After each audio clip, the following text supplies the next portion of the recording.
buenas tardes a todos, sean bienvenidos a nuestro programa radial sobre identidad, territorio y cultura.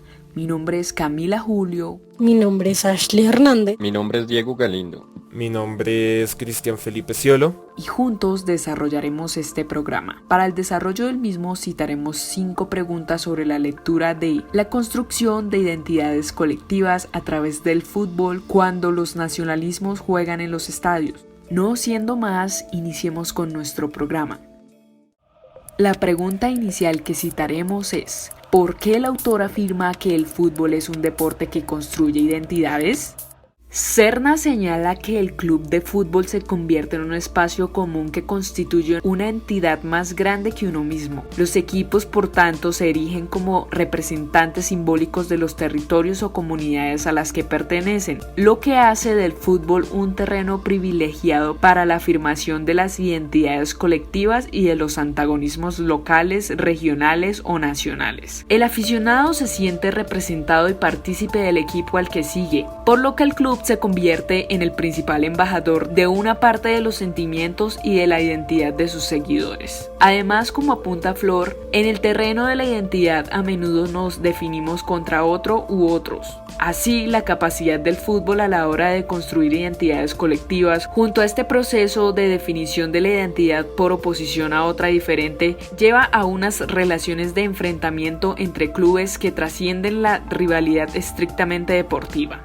En torno a las selecciones nacionales, por supuesto, también se articula esta identificación que será el último reducto simbólico de la lucha aceptable y políticamente correcta entre países. Por tanto, el papel del fútbol en los procesos de construcción nacional ha sido sumamente importante, pues, como afirma Pons, ha funcionado como un elemento muy útil para catalizar la integración simbólica, edificar una conciencia nacional y afirmar su existencia. O como decía Hobsbawm, la identidad de una nación de millones de personas parece más real bajo la forma de un equipo de 11 jugadores con nombre. No es casual que el ascenso del fútbol se produzca junto a la difusión de la forma moderna de la comunidad política, es decir, la constitución de los Estados-nación. Así pues, los partidos de fútbol se convierten en escenarios simbólicos de enfrentamiento, un marco de oposición entre identidades. Además, como explica Ramone, en los casos donde las circunstancias y los contextos territoriales, políticos o ideológicos intensifican esta referencia de oposición, las rivalidades cobran aún más fuerza y en ocasiones avanzan el desencadenamiento de determinados conflictos civiles. En definitiva, los enfrentamientos entre equipos, como afirma Bromberg,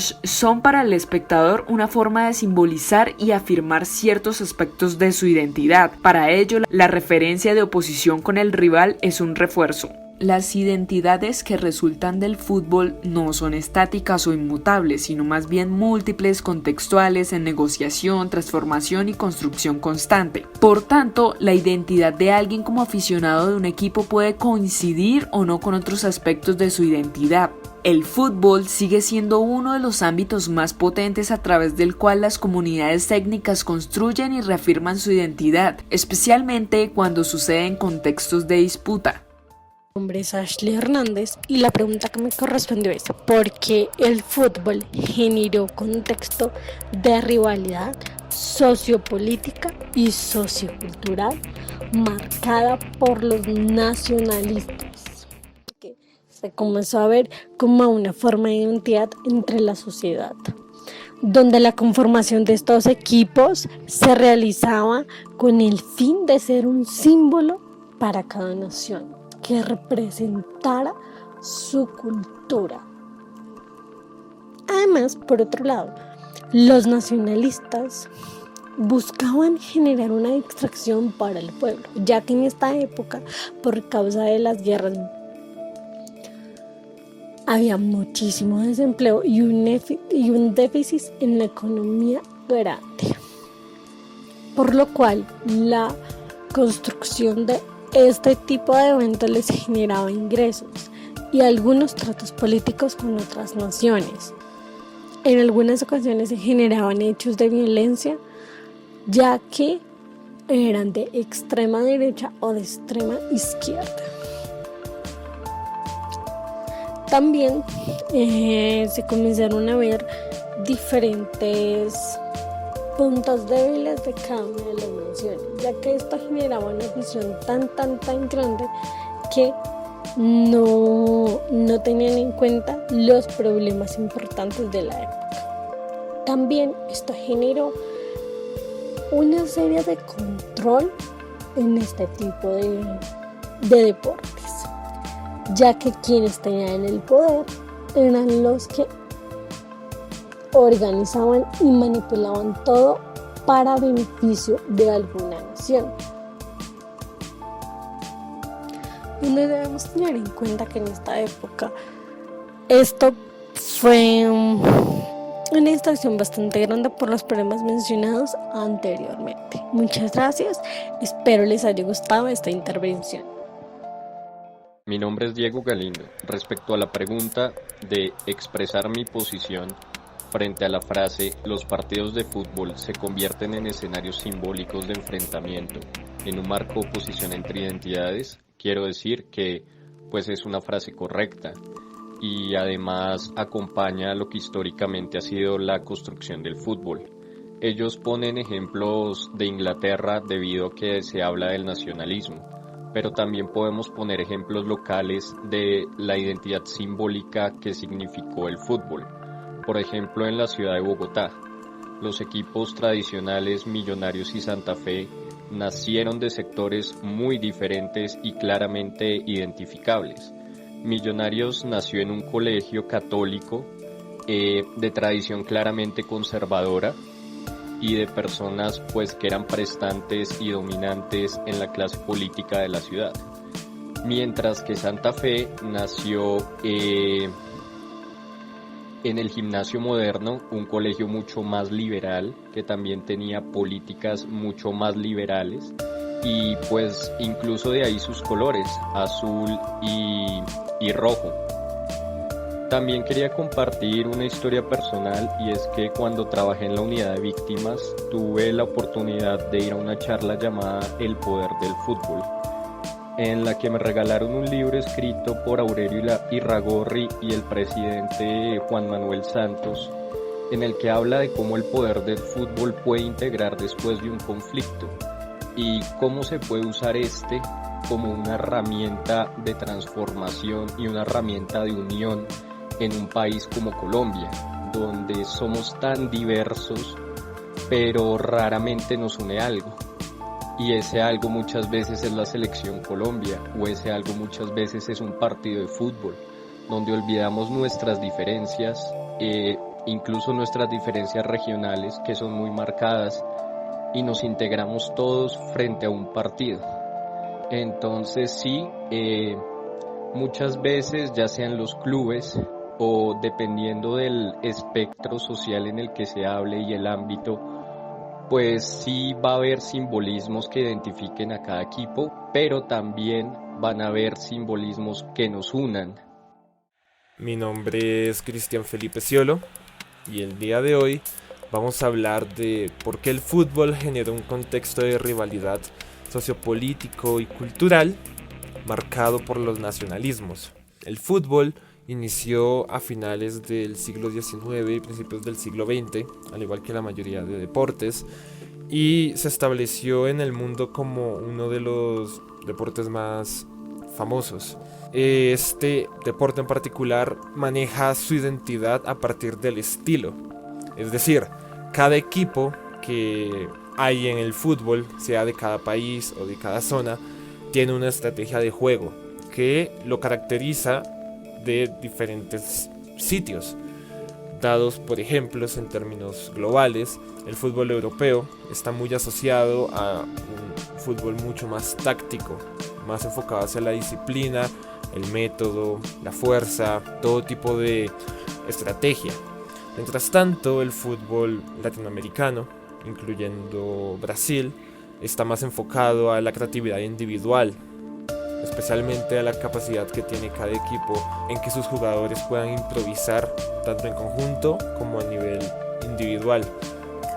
Aunque en sí, en este momento estoy hablando más del método que de la forma, he de decirte que las cosas que regularmente mueven la pasión, el patriotismo y la nación van muy arraigadas a la bandera, el escudo de cada nación, el himno, el orgullo, unión al final del día de todos como si fuéramos una sola nación, las envuelve este deporte, el fútbol, desde el diseño de la camiseta, el himno que se canta antes de cada función.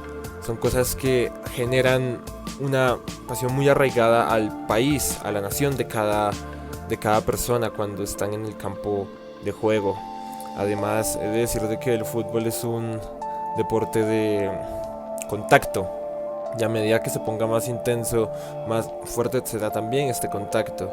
Además, este deporte también juega con reacciones químicas, tales y como de que cada vez que se marca un gol, se activa la amígdala, y por lo tanto nuestro cuerpo genera cierta recompensa en el cerebro que llena de locura a la gente. Y aquí, entrando un poco en mi opinión, en lo que yo pienso, he de decir de que un amigo de mi padre nos contó hace tiempo que en 1982 Argentina estuvo en guerra con Inglaterra. Estaban en guerra por las Islas Malvinas.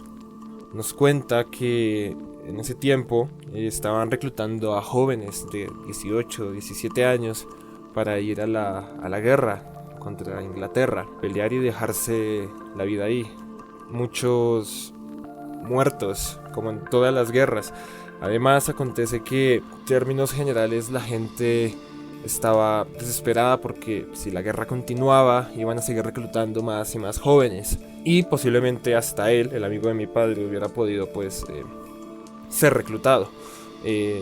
No lo fue porque una vez después llegó la noticia de que habían perdido la guerra, y según en Argentina todos celebraron que la guerra se haya acabado. No les importaba haber perdido o ganado, sino que haya terminado la guerra. Después, 4 años después, en 1986, en ese mundial, Argentina se enfrenta a Inglaterra en un partido. En el partido ocurrió lo que mucha gente llamó la mano de Dios, cuando Maradona hizo el gol con su mano.